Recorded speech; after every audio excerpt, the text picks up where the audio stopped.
another attempt was made on Donald Trump's life. Here's the sheriff's briefing yesterday to the media on this second Trump assassination attempt.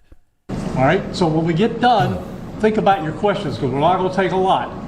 And keep them to the information that you heard. Don't get into what ifs, and because of this, we're not going to go there, all right? So keep that in mind. Sure. And we'll be good. So here we go. All right, 1:30 this afternoon. Call came out, shots fired. That was called in by the Secret Service. Because we're in constant contact with them all the time, we were notified of that, and we had units here that immediately sealed off the area. Fortunately, we were able to locate a witness that came to us and said, hey, I saw the guy running out of the bushes. He jumped into a black Nissan, and I took a picture of the vehicle and the tag, which was great. So we had that information. Our real-time crime center put it out to the license plate readers. And we were able to get a hit on that vehicle on I-95 as it was headed into Martin County. We got a hold of Martin County Sheriff's Office, alerted them, and they spotted the vehicle and pulled it over and detained the guy. After that, we took the the witness that witnessed the incident, flew him up there, and he identified as the person that he saw running out of the bushes and jumped into the car.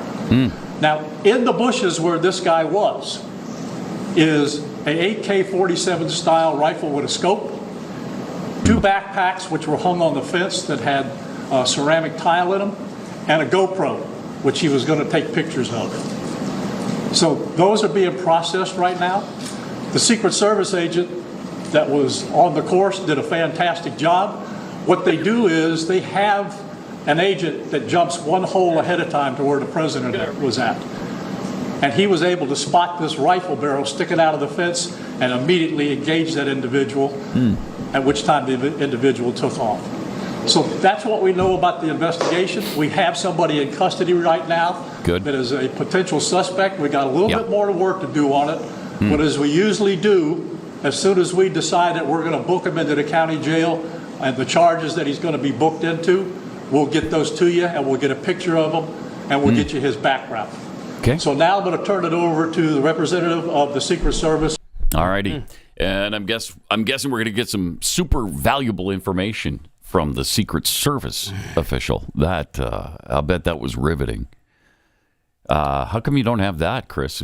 I'm sure that was... I mean, there was so much information there that the sheriff covered it. Yeah, okay. And the suspected gunman is Ryan Wesley Routh? Yes. Is that right? Okay. Guy, man. Interesting background. Now, the guy said the sheriff said he was going to update us on his background and all that. Well, now we have some updates on the guy's background. Okay. And one of the updates is really fascinating, that the shooting suspect was in Ukraine fighting for the Ukrainians against the Russians in 2022. Check this out. Tell me who you are and why are you here? 56 from the U.S., from North Carolina originally, so I live in Hawaii now, so flew all the way from Hawaii here. So the question as far as why I'm here, to me, a lot of the other conflicts are gray, but this conflict is definitely black and white. This is about good versus evil.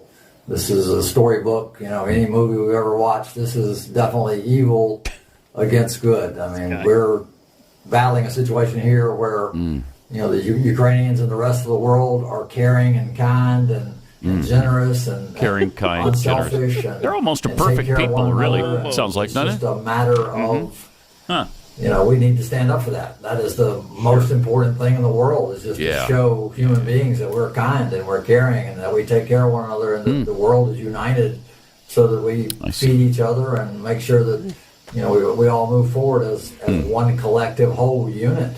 So, we feel the pain of one country's failure and their conflicts, and we enjoy the successes of other countries that are doing good, and we all work together. And for some reason, Russia does not grasp this concept that we're all one unit. We have to get along and work together and got to get along and be normal human beings. This is 2022. Was he trying to get We along have with to Trump, or work together? how did that work? It seems asinine that we have a leader in a country that does not understand the concept of being nice to one another, generous, sure, and being kind, and just the basic guy's going really values deep, isn't he? that are required by human beings these days. It blows my mind. Blows his mind. Wow. So he's so into Ukraine and their situation that he actually went over there and fought for them. Okay. All right. Good for him. Became a mercenary, went to Ukraine, and I guess fought against Russians invading Ukraine. Good for him. Mm-hmm. This guy's interesting. Yeah.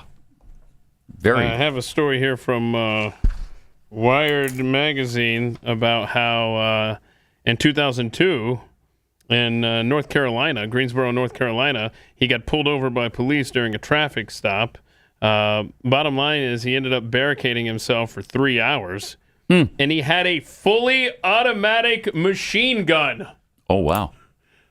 Oh, my. What is this guy's deal? Did he have a permit for that? Because those are illegal. No, let's see. He was charged with possession of a weapon of mass destruction. They described it as. Didn't have a valid driver's license, resisting, delaying, obstructing law enforcement. It just says, while the disposition of the case isn't entirely clear, Routh did plead guilty to carrying a concealed gun. Now, how does that guy who had a fully automatic machine gun get his hands on the weapon, the AK-47 that he had yesterday? Wonder how that is happened. Interesting. There's a lot of seemingly unanswered questions There so are far. a lot. And thankfully, Ron DeSantis has already said the state of Florida is going to do their own investigation. Good. Because that needs to happen.